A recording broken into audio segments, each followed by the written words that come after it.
Tumawag si Justin sa bahay nila Charlene kung nandyan ba si Libby para ipaalam na nakalaya na si Xavier.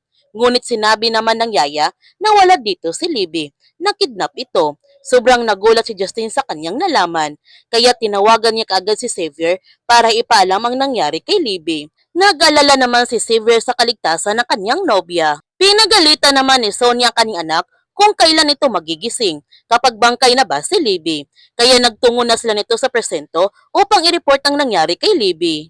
Ipinaalam ni Pusoy sa kanila ni Princess na nakita niya kanina si Libby. Parang hindi ito nakidnap dahil kusa ito sumakay sa van. Gayon pa man, tinawagan ni Sonia si Divina para tanungin kung nasaan ito. Ang sagot ni Divina, naghahanda lamang siya ng pera para iparansom kay Libby.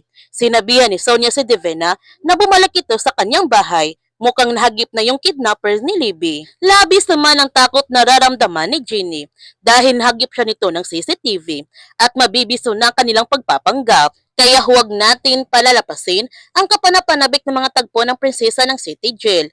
Kung bago ka pa channel ko, don't forget to like, subscribe, and click notification bell para palagi kang updated sa mga videos in-upload ko. Thank you for watching and God bless to everyone!